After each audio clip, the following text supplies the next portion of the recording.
لله رب العالمين والصلاة والسلام على أشرف الأنبياء والمرسلين أما بعد فأعوذ بالله من الشيطان الرجيم بسم الله الرحمن الرحيم سبحان الذي أسرى بعبده ليلا من المسجد الحرام إلى المسجد الأقصى الذي باركنا حوله لنريه من آياتنا إنه هو السميع البصير۔ سورہ بنی اسرائیل ہم سن رہے تھے۔ سورہ بنی اسرائیل مکی سورت ہے۔ اس سورت کا پہلی والی سورت جو سورہ نحل ہے اس کے ساتھ کیا ربط ہے؟ پہلا ربط سورہ نحل میں عذاب کے نزول کا تذکرہ ہوا، اور اس سورت میں جو ہے عذاب کے 4 اسباب وہ ذکر کر رہے ہیں کہ وہ کون سے اسباب ہے جس کے ذریعے سے عذاب کا نزول ہوتا ہے۔ نمبر 2، پچھلی سورت میں حبشہ کی طرف جو ہے ہجرت کا تذکرہ ہوا، اور اس صورت میں جو ہے مکے سے مدینے کی طرف جو ہے ہجرت کرنے کا اشارہ ہے۔ وہ 4 اسباب کون سے ہیں جو ناشکری کے ہیں، جو عذاب کے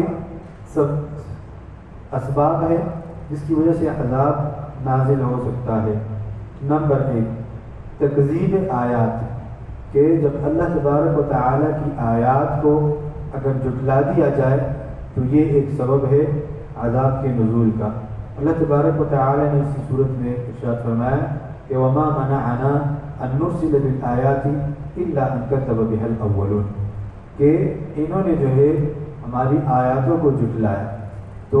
آیاتوں کو جب کوئی جھٹلاتا ہے تو یہ ایک سبب ہے عذاب کے نزول کا۔ اسی طرح دوسرا جو سبب ہے اس صورت میں ذکر ہوا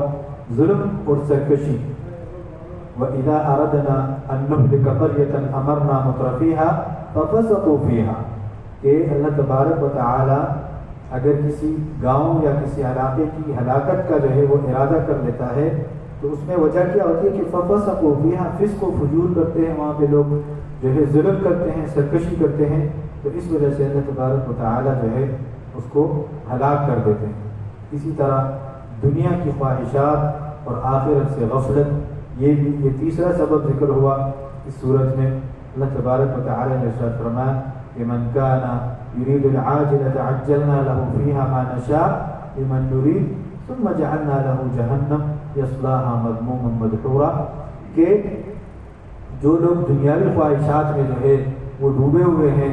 اور ان کا پورا فوکس جو ہے دنیاوی خواہشات ہے اور وہ آخرت سے غافل ہے۔ یہ دنیاوی خواہشات جو ہے یہ سبب ہے آخرت سے غفلت کا۔ تو یہ دونوں چیزیں ہوگی، اگر دنیا میں جو ہے آپ گم سم ہیں تو آخرت سے آپ ضرور غافل ہوں گے۔ تو یہ چیزیں دنیا میں اتنا جو ہے بندہ نہ بیزی ہو کہ آخرت ہی بھول جائے، تو پھر یہ بھی ایک سبب ہے۔ ثم جعلنا له جہنم، اور پھر ایسے لوگوں کے لیے جہنم ہے، اور یہ ایک سبب ہے عذاب کا۔ چوتھا جو سبب ہے ناشکری اور ہدایت سے انکار، کہ ناشکری کے بارے میں بار بار ہم سن رہے ہیں کہ ناشکری کبھی کبھار جو ہے شرک کی طرف لے جاتے ہیں، کبھی کبھی جو ہے یہ عذاب کا مستحق بن جاتا ہے۔ اور پہلی صورتوں میں جو ہے تھوڑے سے اشارات دے دیے کہ لئن کفرتم ان عذابی لشدید، کہ اگر ناشکری کرو گے تو میرا عذاب سخت ہے۔ وہاں ایک آپ کو ریمائنڈ دے دیا۔ یہ قرآن کا جو ہے اسلوب ہے کہ اسٹیپ بائی اسٹیپ چیزوں کو کھول کھول کے جو ہے وہ بیان کر رہے ہیں۔ تو اس صورت میں فرمایا کہ وَلَقَدْ صَرَّفْنَا لِلنَّاسِ فِي هَذَا الْقُرْآنِ مِنْ كُلِّ مَثَلٍ فَأَبَى أَكْثَرُ النَّاسِ إِلَّا كُفُورًا، کہ ہم نے اس قرآن میں ساری چیزیں جو ہے کھل کے جو ہے وہ بیان کی، لیکن بہت سارے لوگ جو ہے ان نعمتوں کا جو ہے وہ ناشکری کرتے ہیں، اور اس وجہ سے جو ہے ان لوگوں کے اوپر وہ عذاب نازل ہوتا ہے۔ تو پچھلی صورت میں عذاب کا نزول کا تذکرہ، اور اس صورت میں جو ہے یہ 4 اسباب بیان ہوئے کہ ان اسباب کے ذریعے جو ہے وہ عذاب اللہ تبارک و تعالی نازل فرماتا ہے۔ پھر پچھلی صورت میں حبشہ کی ہجرت اس صورت میں مدینہ کی ہجرت، اور تیسرا پچھلی صورت میں جو ہے توحید کا ثبوت اللہ تبارک و تعالیٰ نے کیا عقلی دلائل کے ذریعے۔ یہ بار بار جو ہے مختلف طریقوں سے اللہ تبارک و تعالیٰ توحید کو جو ہے سمجھانا چاہتے ہیں، لیکن ہم لوگ جو ہے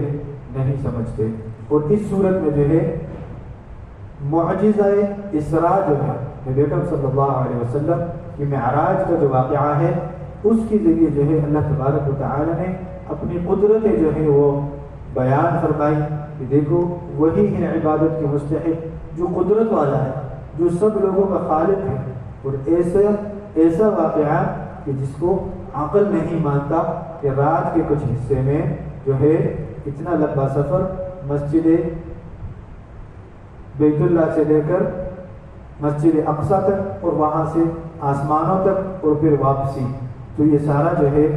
یہ عقل نہیں مانتی، لیکن اللہ تبارک و تعالیٰ جو ہے اپنی قدرت کے ذریعے جو ہے لوگوں کو سمجھانا چاہتے ہیں کہ اللہ تبارک و تعالیٰ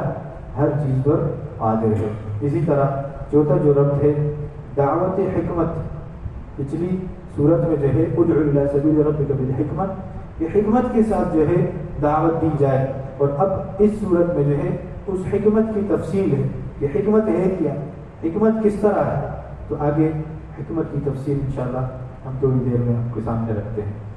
سورہ بنی اسرائیل شروع میں جو ہے معراج کا واقعہ، اسراء اور معراج اس کا تذکرہ ہوا۔ اسراء کہتے ہیں رات کے سفر کو، رات کے اندھیرے میں جو سفر ہوتا ہے اس کو اسراء کہتے ہیں، اور معراج جو ہے وہ نیچے سے اوپر کی طرف جو ہے جو سفر ہے وہ معراج ہے۔ تو اللہ تبارک و تعالیٰ نے نبی اکرم صلی اللہ علیہ وسلم کو یہ سفر کرایا،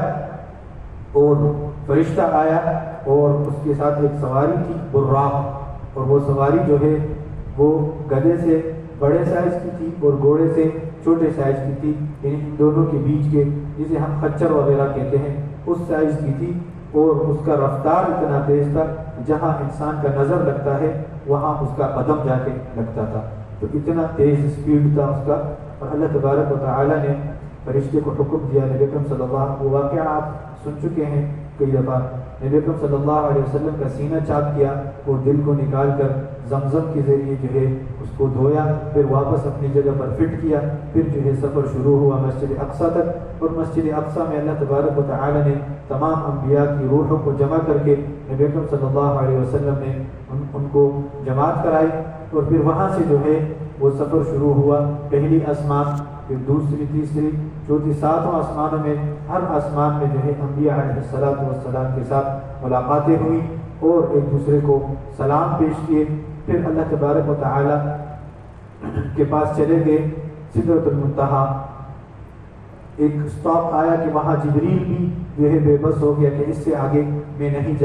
جا سکتا، اب آپ خود جائیے، تو پھر نبی اکرم صلی اللہ علیہ وسلم آگے گئے اور رب العالمین سے جو ہے ہم کلام ہوئے، اور وہاں پر رب العالمین نے 50 نمازوں کا جو ہے وہ تحفہ دے دیا، پھر وہ تحفہ جو ہے کم کر دیا گیا 5 نمازوں تک، ابھی بھی نمازیں ہم 5 پڑھ رہے ہیں لیکن ہم 50 نمازوں کا اجر و ثواب وہ کما رہے ہیں۔ اگر کوئی ایک نماز مس کر لیتا ہے گویا اس نے 10 نمازیں مس کر دی، تو من جاء بالحسنۃ فلہ عشر امثالھا، اللہ نے یہ قانونی بنا دیا کہ صرف نماز ہی نہیں، کوئی بھی نیکی بندہ کرتا ہے، اللہ تبارک و تعالیٰ کا بندہ کرتا ہے تو وہ اللہ تبارک و تعالیٰ 10 گنا جو ہے ثواب وہ عطا کر دیتا ہے، یہ اللہ تبارک و تعالیٰ نے قانون بنا دیا۔ پھر یہ تذکرہ ہوا قرآن ہدایت کی کتاب ہے، ان ھذا القرآن یہدی للتی ہی اقوم، قرآن جو ہے ہدایت کی کتاب ہے اور اس راستے کی طرف ہدایت کرتا ہے قرآن، تو سیدھا راستہ ہے۔ اور اسی طرح تذکرہ ہوا کہ انسان جو ہے بڑا زیادہ تیزی کرنے والا ہے، وَيَدْعُ الْإِنسَانُ بِالشَّرِّ دُعَاءَهُ بِالْخَيْرِ وَكَانَ الْإِنسَانُ عَجُولًا، بہت جلد باز ہے انسان، وہ عذاب بھی اسی طرح چاہتا ہے جس طرح خیر دعا اپنے لیے جو چیز چاہتے ہیں دعا کے ذریعے، اسی طرح عذاب کا بھی جو ہے جلد باز ہے کہ وہ اس کو دکھایا جائے۔ پھر وہ حکمتیں جو ابھی ہم نے بتائی کہ پچھلی صورت میں وہ اللہ نے بتایا کہ دعوت جو ہے وہ حکمت کے ساتھ دی جائے، تو اس صورت میں جو ہے وہ حکمت بیان فرما رہے ہیں اللہ تبارک و تعالی۔ سب سے پہلی حکمت وَقَضَىٰ رَبُّكَ أَلَّا تَعْبُدُوا إِلَّا إِيَّاهُ وَبِالْوَالِدَيْنِ إِحْسَانًا، کہ اللہ تبارک و تعالی کا فیصلہ ہے کہ اللہ تعبدوا إِلَّا إِيَّاهُ، کہ کسی کے ساتھ اللہ تبارک و تعالی کے ساتھ کسی کو بھی جو ہے شریک نہ ٹھہرایا جائے۔ یہ سب سے پہلا پوائنٹ ہے، اور سب سے بڑی حکمت یہی ہے کہ اگر کوئی داعی ہے اور وہ شرک کرتا ہے تو اس کی جو دعوت ہے ہوا منصورہ، وہ جو ہے ہوا میں جو ہے اڑنے والا ہے، اس کو کوئی فائدہ نہیں ہے۔ تو سب سے پہلے عقیدہ توحید پختہ ہونا چاہیے، اللہ تبارک و تعالی کے ساتھ کسی کو شریک نہ ٹھہرائے۔ اور اس کے بعد وبالوالدین احسانا، کوئی داعی اگر دعوت دینے والا ہے اور دوسروں کو جو ہے باہر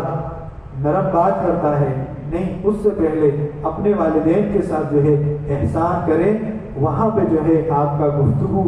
کی گفتگو کا انداز جو ہے وہ انتہائی نرم ہو، اور والدین جو ہے گفتگو کا انداز صرف نہیں، احسان بھی ہو۔ احسان جو ہے جتنا حق ہوتا ہے نا بندے کا، اس سے ایکسٹرا عطا کرنا یہ احسان ہوتا ہے۔ کسی نے دیہڑی کی، اس کی دیہڑی 5000 ہے، آپ نے 10,000 دے دی، یہ احسان ہے۔ یہ احسان نہیں ہے کہ 5,000 دیہڑی ہے اور آپ نے اسی دن اسی ٹائم پہ دے دیے 5,000، یہ تو اس کا حق ہے۔ احسان تو یہ ہے کہ آپ ایکسٹرا دیں۔ تو والدین کے ساتھ احسان کرنا، آپ اپنی زندگی کی اپنی پیدائش سے پہلے دن سے آپ حساب لگا لیجئے، تمہارے والدین نے تمہارے ساتھ جو ہے کتنے احسانات کیے ہیں، اس سے بڑھ کر جو ہے آپ نے ان کے ساتھ احسان کرنا ہے۔ اگر اتنا آپ کر رہے ہیں، یہ تو ان کا حق ہے، آپ کو پالا ہے، آپ کو جو ہے بڑا کیا ہے، 9 مہینے آپ کی والدہ نے جو ہے آپ کو پیٹ میں جو ہے آپ کی تکلیفیں برداشت کی ہے۔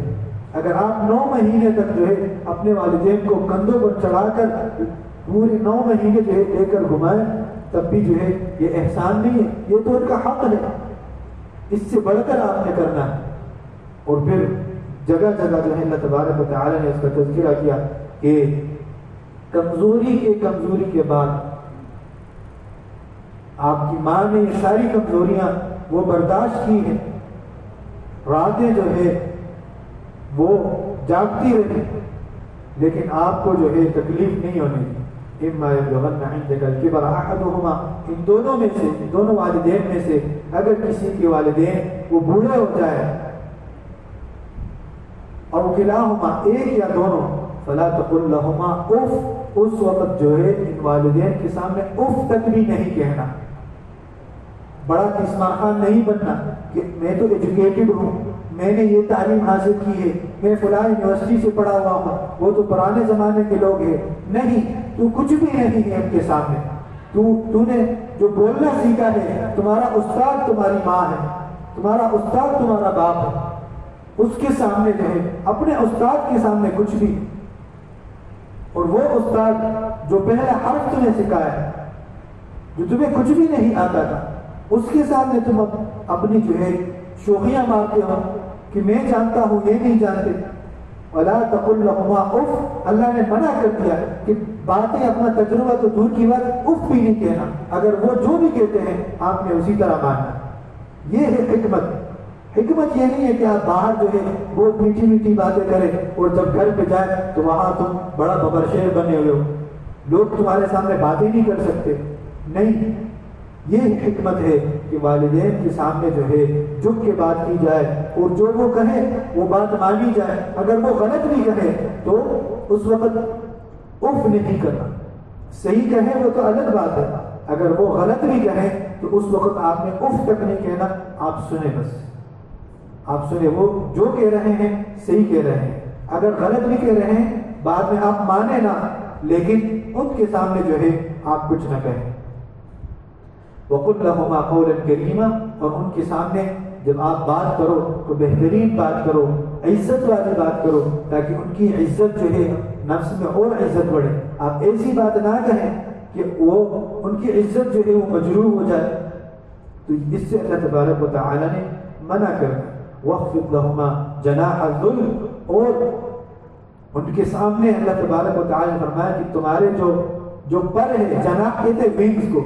یہ جو ونگز ہے تمہارے نا ہاتھ یوں ان کے سامنے یوں نہیں کرنا بلکہ جھک کے بات کر کے، جناح الذل من الرحمہ، رحمت کے ساتھ اور جھکتے ہوئے بات کریں، اور اس کے ساتھ ساتھ جب ساری چیزیں یہ آپ پورے کر لیں پھر ان کے لیے دعا کریں کہ وَقُلْ رَبِّ ارْحَمْهُمَا كَمَا رَبَّيَانِي صَغِيرًا۔ صرف دنیاوی احسانات نہیں، اگر آپ نے پورے بھی کر لیے 100%، اس کے بعد ان کے لیے دعا کرنا ہے کہ یا رب ارحمهما كما ربياني صغيرا، ان دونوں کے اوپر جو ہے اپنی طرف سے رحم فرما دے، جس طرح انہوں نے میرے بچپن اور میرے لڑکپن میں جو ہے میرے ساتھ جو ہے احسان کیا تھا یا مجھے پالا تھا جب میں چھوٹا تھا۔ تو والدین کے سامنے جو ہے انتہائی خشوع و خضوع کے ساتھ جو ہے وہ بات کرنی ہے۔ اسی طرح وآت ذی القربى حقہ والمسکین وابن السبیل، یہ حکمتیں بیان ہو رہی ہیں دعوت کی۔ وآت ذی القربى، اپنے رشتہ داروں کو جو ہے ان کا حق دینا ہے، والمسکین، مسکین کو حق دینا ہے، ابن السبیل، مسافر کو جو ہے وہ حق دینا ہے، ولا تبذر تبذیرا، اور اسراف نہیں کرنا، فضول خرچی نہیں کرنا، پیسے کو اڑانا نہیں۔ اگر یہ ساری حکمتیں آپ میں آ گئی تو تمہاری دعوت میں جو ہے وہ اثر ہوگا، لوگ آپ سے متاثر ہوں گے، جو آپ کرنا چاہتے ہیں، جو ٹارگٹ آپ نے رکھا ہے وہ آپ اچیو کر سکیں گے۔ اور فضول خرچی کے بارے میں فرمایا کہ ان المبذرین کانوا اخوان الشیاطین، کہ یہ جو اسراف کرنے والے ہیں، فضول خرچی کرنے والے ہیں، یہ شیطان کے دوست ہیں۔ اسی طرح بہت ساری حکمتیں بیان فرمائی کہ ولا تقتلوا اولادکم خشیۃ املاق، کہ اپنی اولاد کو بھوک کی وجہ سے، بھوک کی ڈر کی وجہ سے جو ہے قتل نہ کرو، نحن نرزقهم وإياكم، یہ پہلے بھی یہ بات گزر چکی ہے کہ ہم تمہیں بھی رزق عطا کر دیتے ہیں، اور جب وہ آئیں گے تمہاری اولاد پیدا ہوں گے ان کو بھی جو ہے ہم رزق عطا کریں گے۔ اسی طرح ولا تقربوا الزنا، زنا کے سامنے، زنا کے قریب تک نہیں جانا، یہ فحش کام ہے۔ اسی طرح کسی نفس کو جو ہے بلا جواز جو ہے قتل نہیں کرنا۔ اسی طرح یتیموں کے مال کے قریب تک نہیں جانا، ولا تقربوا مال الیتیم الا بالتی ہی احسن۔ تو یہ ساری چیزیں جو ہے حکمت اللہ تبارک و تعالی نے بیان فرمائی، اور پھر آخر میں بتایا کہ ولا تمشی فی الارض مرحا، زمین میں تکبر کے ساتھ اکڑ کر چلنا یہ بھی منع ہے، یہ بھی جو ہے حکمت کے خلاف ہے۔ وہ تکبر جو ہے اللہ تبارک و تعالی کی چادر ہے، اگر کوئی تکبر کرتا ہے اس دنیا میں گویا کہ وہ اللہ تبارک و تعالی کی چادر کو کھینچ رہا ہے اور چھیننا چاہتا ہے۔ تو تکبر بھی ایک سبب ہے عذاب کے نزول کا۔ تو کوئی اگر تکبر کرتا ہے تو اس کے اوپر جو ہے وہ عذاب اللہ تبارک و تعالی کی طرف سے نازل ہو سکتا ہے۔ اور پھر فرمایا کہ ان السمع والبصر والفؤاد كل اولئک کان عنہ مسئولا، یہ جو آنکھ ہے، یہ جو کان ہے، یہ جو زبان ہے، یہ جو دل ہے، ان سب کے بارے میں سوال کیا جائے گا قیامت کے دن۔ تو یہ ساری جو ہے آپ کو جو اللہ نے نعمتیں دی ہیں، جو توانائیاں دی ہیں، تو آپ کی توانائی شیطان کے راستے میں خرچ نہ ہو اور وہ اللہ کے راستے میں خرچ ہو، کیونکہ کل سوال ہوگا اس کے بارے میں۔ اسی طرح قرآن کے بارے میں بتایا کہ قرآن میں شفا ہے، وَنُنَزِّلُ مِنَ الْقُرْآنِ مَا هُوَ شِفَاءٌ وَرَحْمَةٌ لِّلْمُؤْمِنِينَ، یہ رحمت ہے، یہ قرآن، اس قرآن میں شفا ہے ہر قسم کے مرض کے لیے، دلوں کا مرض ہے، عقیدے کا مرض ہے، نفاق کا مرض ہے، کفر کا مرض ہے، یا ظاہری امراض ہے، کوئی بھی مرض ہو آپ اس کو پڑھ کر دم بھی کر سکتے ہیں اس قرآن کو، اور اگر باطنی امراض ہے، نفاق، کفر، فسق، فجور، گناہ، زنا اور یتیموں کا حق، تو اس کو پڑھ کر سمجھا جائے تو اس کا بھی علاج اس قرآن میں موجود ہے۔ تو اس قرآن کے ساتھ جو ہے اپنا تعلق وہ بنا لیجیے۔ اسی طرح ہم سن رہے تھے سورۃ الکہف، سورۃ الکہف کو سورۃ الحائلہ بھی کہتے ہیں۔ سورۃ الحائل مطلب دو چیزوں کے بیچ میں کوئی پردہ ہو، کوئی پارٹیشن ہو، پارٹیشن کو حائل کہتے ہیں۔ تو حائلہ اس کو اس لیے کہتے ہیں کہ فتنوں سے روکنے والی صورت ہے۔ اس صورت کو اگر کوئی پڑھتا ہے تو وہ فتنوں سے امان میں رہے گا، فتنوں سے اللہ تبارک و تعالی اس کو بچا کے رکھے گا۔ اور اسپیشلی جو دجال کا فتنہ ہے، جو بھی بندہ اس صورت کو پڑھتا ہے تو وہ اللہ تبارک و تعالی دجال کے فتنے سے اس کو محفوظ رکھیں گے۔ اور ایک اور حدیث میں ہے کہ کوئی اس صورت کو جو ہے جمعے کے دن پڑھتا ہے تو اگلے جمعے تک یا 2 جمعے تک جو ہے یہ روشنی، یہ نور ہے اس بندے کے لیے۔ اور ایک روایت میں اس طرح بھی ہے کہ اگر کوئی پڑھتا ہے اس سورت کو تو اس کی جگہ سے، جہاں سے وہ پڑھ رہا ہے وہاں سے مکے تک جو ہے اس کے لیے نور جو ہے وہ عطا کیا جاتا ہے۔ تو یہ انتہائی فضیلت والی سورت ہے، اس کو ہر جمعے جو ہے اہتمام کرے پڑھنے کی اور اس کو سمجھنے کی بھی کوشش کرے۔ تو اس سورت کا جو ہے پہلی سورت کے ساتھ کیا ربط ہے؟ پہلی سورت میں بنی اسرائیل میں اللہ تبارک و تعالیٰ نے معجزے کے ذریعے جو ہے اپنی قدرت کے جو ہے ذریعے وہ دلائل پیش کیے، جیسے معراج کا واقعہ ہے، اسراء کا واقعہ ہے۔ اب اس سورت میں جو ہے اصحاب کہف اور موسیٰ اور خضر علیہ السلام اور ذوالقرنین کے جو بادشاہ ہے ان کے واقعات جو ہے اللہ تبارک و تعالیٰ ذکر کر رہے ہیں، کیونکہ یہ تینوں حیرت انگیز واقعات ہیں۔ ان واقعات کے ذریعے اللہ تبارک و تعالیٰ اپنا قدرت جو ہے وہ بیان فرمانا چاہ رہے ہیں۔ اسی طرح پچھلی صورت میں جو ہے توحید کا مختلف انداز تھا، اور اب اس صورت میں مزید جو ہے اس انداز کو مضبوط اور مشرکین کی شبہات کا رد ساتھ ساتھ اللہ تبارک و تعالیٰ فرما رہے ہیں۔ اسی طرح پچھلی صورت میں جو ہے یہ تذکرہ تھا کہ اللہ تبارک و تعالیٰ نے کسی کو جو ہے بیٹا نہیں بنایا، اور اب اس عقیدے کی جو ہے سختی سے جو ہے تردید کر رہے ہیں، اور یہ جتنے بھی غلط عقیدے ہیں اور ان کے جو ہے قرآن کی نزول کے ذریعے جو ہے وہ اس کا رد کرتا ہے۔ جیسے پہلی آیت میں کہ الحمدللہ الذی انزل علی عبدہ الکتاب ولم یجعل لہ عوجا، یہ ایسی کتاب ہے کہ اس میں کوئی اعوجاج نہیں ہے، کوئی کیا کہتے ہیں ٹیڑھا پن نہیں ہے، تو یہ سیدھی کتاب ہے۔ اسی طرح پچھلی صورت میں جو ہے مدینہ کی طرف جو ہے ہجرت کرنے کا وہ اشارہ تھا، اور اب اس صورت میں جو ہے اصحاب کہف نے جو ہجرت کی تھی اس کا جو ہے وہ واقعہ بیان اللہ تبارک و تعالیٰ فرما رہے ہیں۔ تو اس صورت میں ایک زمانے میں جو ہے بادشاہ تھا، اور انتہائی مشرک بادشاہ تھا، اور لوگوں کو شرک پر جو ہے مجبور کرتا تھا زبردستی کے ذریعے جو ہے کہ تم لوگ شرک کریں۔ لیکن کچھ نوجوان جو ہے یہ لوگ اسی طرح میلے میں جاتے تھے، وہاں شرک کی عبادتیں کرتے تھے، تو جب کچھ نوجوان وہاں پہ انہوں نے دیکھا یہ تو شرک ہو رہا ہے، تو ایک سائڈ پہ ہو گیا، اس کے ساتھ دوسرا سائڈ پہ ہو گیا، تیسرا سائڈ پہ ہو گیا، اور ایک گروپ بن گیا، اور انہوں نے یہ فیصلہ کیا کہ ہم اس شرک میں نہیں جائیں گے، اور اللہ تبارک و تعالی ہمارا رب ہے، ہم جو ہے رب کی عبادت جو ہے وہ کریں گے، اور ہم یہاں سے کنارہ کشی اختیار کرتے ہیں، اللہ تبارک و تعالی جو ہے ہمیں راستہ دکھائیں گے۔ اور یہ وہاں اس زمانے کے جو بڑے بڑے سردار تھے ان کے بیٹے تھے، انہوں نے یہ فیصلہ کیا، تو ان کے ساتھ ان کا ایک کتا یہ بھی چل پڑا، اور یہ غار کی طرف گئے، اور بادشاہ نے اس کے پیچھا بھی کیا، اور انہوں نے غار کو اس لیے سلیکٹ کیا کہ یہاں کوئی نہیں آ سکے گا، اور لوگ جو ہے ادھر ادھر چلے جائیں گے۔ مختصر طور پر بتاتے ہیں کہ جب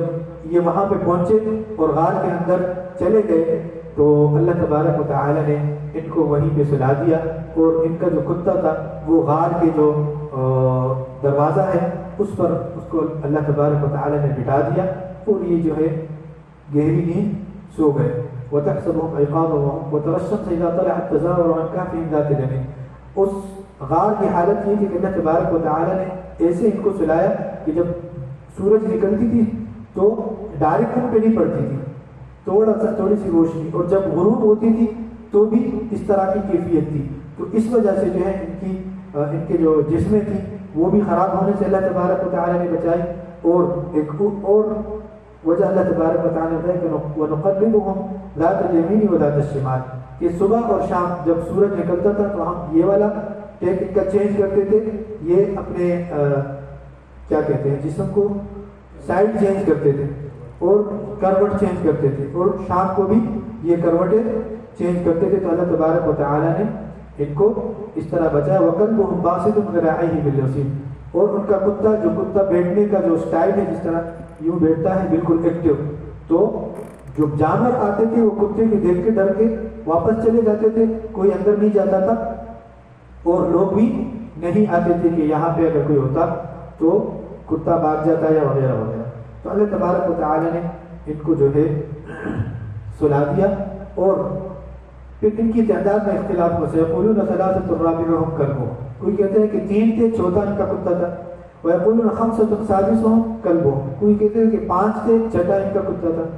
رجما بالغیب۔ تو اللہ تبارک و تعالیٰ نے ان دونوں الفاظ کے بعد کہا کہ یہ غیب کے بارے میں یہ بتاتے ہیں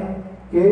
ان کو صحیح علم نہیں ہے، اور کچھ کہتے ہیں کہ ویقولون سبعۃ وثامنهم کلبهم، کہ یہ 7 بندے تھے نوجوان اور 8واں ان کا کتا تھا۔ اس کے بعد اللہ نے بتایا کہ قل ربی اعلم بعدتهم، کہ ہاں اللہ جانتے ہیں ان کی تعداد کو۔ تو علماء نے اس سے یہ تفسیر نکالا ہے کہ یہ بات جو ہے یہ ٹھیک ہے کہ 7 نوجوان تھے اور 8واں ان کا کتا تھا، کیونکہ اس کے بعد اللہ تبارک و تعالیٰ نے یہ بتایا کہ قل ربی اعلم بعدتهم، کہ اللہ تبارک و تعالیٰ جانتے ہیں۔ تو اس اشارے سے ملتے ہیں کہ یہ 7 تھے اور 8واں ان کا کتا تھا۔ پھر یہ جو مشرکین تھے یہ سوال کیا کرتے تھے نبی اکرم صلی اللہ علیہ وسلم سے، تو 3 سوال نبی اکرم صلی اللہ علیہ وسلم کے سامنے رکھ دیے۔ اس میں ایک اصحاب کہف کے واقعہ کے بارے میں بھی تھا، ان کو بھی پوری معلومات نہیں تھی لیکن صرف واقعہ پتہ تھا۔ تو نبی اکرم صلی اللہ علیہ وسلم نے فرمایا کہ میں کل آپ لوگوں کو یہ بتاؤں گا۔ انشاءاللہ بھول گئے، نبی اکرم صلی اللہ علیہ وسلم انشاءاللہ بھول گئے تو وحی بند ہو گئی۔ 15 دن تک جو ہے وہ وحی بند رہی، اور پھر اس کے بعد اللہ تبارک و تعالیٰ نے وحی نازل فرمائی اور فرمایا کہ وَلَا تَقُولَنَّ لِشَيْءٍ إِنِّي فَاعِلٌ ذَلِكَ غَدًا، کہ تم جب کسی کام کرنے کا ارادہ رکھو تو یہ نہ کہو کہ میں کل کروں گا، إِلَّا أَن يَشَاءَ اللَّهُ، اب یہ کہو کہ جب اللہ چاہے۔ تو آج بھی اگر کوئی بندہ کچھ کام کرنا چاہتا ہے تو اس کو چاہیے کہ وہ انشاءاللہ کرے۔ ایک واقعہ ہے، چلو ریفریشمنٹ کے لیے بتا دیتے ہیں کہ ایک بار بندہ جو ہے اپنا گائے بیچنا چاہتا تھا اور راستے میں جا رہا تھا اتوار بازار، تو کسی نے پوچھا کہاں جا رہا ہے، کہہ رہے کہ گائے بیچ رہا ہوں۔ کیوں؟ پیسوں کی ضرورت ہے، فلاں چیز خریدوں گا۔ اس نے کہا انشاءاللہ تو بولو۔ تو بولا اس میں انشاءاللہ کی کیا بات ہے، گائے میرے پاس ہے، ابھی بیچوں گا، پیسے لا کے خریدوں گا، تو اس میں انشاءاللہ کی کون سی بات ہے۔ جا کے اس نے گائے بیچی اور راستے میں جو ہے وہ لٹ گیا، اس کے پیسے جو ہے وہ ڈاکو لے کر گئے۔ جب واپس آیا اسی بندے کے پاس کہ کیا ہوا، وہ گائے بیچ دی، کہہ رہے انشاءاللہ بیچ دی۔ تو کہہ رہے وہ چیز خریدو گے، کہہ رہے انشاءاللہ خریدوں گا۔ تو مطلب انشاءاللہ بیچی تو کیا مطلب ہے، کہہ رہا کہ یار وہ ڈاکو نے لوٹ لیا مجھے۔ تو بعد میں انشاءاللہ کا کوئی فائدہ نہیں ہے، پہلے جو ہے انشاءاللہ پڑھا کریں۔ اس کے بعد جو ہے اللہ تبارک و تعالیٰ نے اچھا پھر یہ واقعہ مختصر طور پر مزید اختتام تک پہنچاتے ہیں کہ جب اللہ تبارک و تعالیٰ نے ان کو جگایا تو ایک نے کہا کہ کتنا ٹائم ہم سوتے رہے، اس نے کہا کہ شاید کچھ حصہ یا ایک دن کا حصہ یا ایک دن۔ اس نے کہا کہ چلو آپ خاموشی سے جاؤ اور یہ پیسے لے جاؤ، کھانے کا کچھ لے آؤ، لیکن زیادہ باتیں نہیں کرو، لوگوں سے بحث نہیں کرو ورنہ بادشاہ ہمارے پیچھے آ جائیں گے۔ کتنا وقت گزارا انہوں نے، وَلَبِثُوا فِي كَهْفِهِمْ 300 سِنِينَ وَازْدَادُوا 9 309 سال، 309 ایئرز، یہ قمری سال کے مطابق ہے، اور شمسی سال کے مطابق 300 سال بنتے ہیں۔ 300 سال میں 9 سال کا فرق آتا ہے شمسی اور قمری میں۔ تو جب وہ گیا بازار، اس نے 309 سال پرانے زمانے کی جو کرنسی تھی وہ جب دی تو وہ حیران ہے کہ یہ کون سی کرنسی ہے، یہ تو نہیں چلتی۔ تو پھر لوگوں نے تو واقعہ تو سنا تھا کہ کچھ جوان غائب ہو گئے، پھر ان کو پتہ چلا کہ یہ وہی جو ہے نوجوان ہے۔ پھر گورنر تک بات پتہ چلی اور لوگ ان کے پیچھے آئے، یہ وہی غار پہ جو ہے واپس گیا اور پھر اللہ تبارک و تعالیٰ نے ان کو موت دے دی۔ تو پھر پتہ چلا لوگ شک میں تھے کہ یا بادشاہ والا جو گروپ ہے وہ حق پر ہے یا جو یہ گروپ ہے جو کہتے ہیں کہ یہ لوگ صحیح تھے یہ حق پر ہے۔ تو پھر اللہ تبارک و تعالیٰ نے ان کی حقانیت کو واضح کر دیا کہ یہ لوگ حق پر ہے اور بادشاہ جو ہے وہ مشرک تھا اور وہ غلط تھا۔ پھر اللہ تبارک و تعالیٰ نے 2 بندوں کا تذکرہ فرمایا، بنی اسرائیل کے زمانے کے ہیں کہ وَضْرِبْ لَهُمْ مَثَلًا رَجُلَيْنِ جَعَلْنَا لِأَحَدِهِمَا جَنَّتَيْنِ مِنْ أَعْنَابٍ وَحَفَفْنَاهُمَا بِنَخْلٍ، کہ اللہ تبارک و تعالیٰ نے ایک بندے کو جو ناشکر بندہ تھا ان کو 2 باغات دیے تھے، وَحَفَفْنَاهُمَا بِنَخْلٍ، وہ انگور کے باغات تھے اور ان کے چاروں طرف جو ہے وہ کھجور کے جو ہے وہ درخت تھے اور ان کے بیچ میں جو ہے اس نے فصل اگایا ہوا تھا۔ اور کلتا الجنتین آتت اکلها مرتين ولم تظلم منه شيئا، اور یہ دونوں باغات جو ہے انتہائی زیادہ پھل دیتے تھے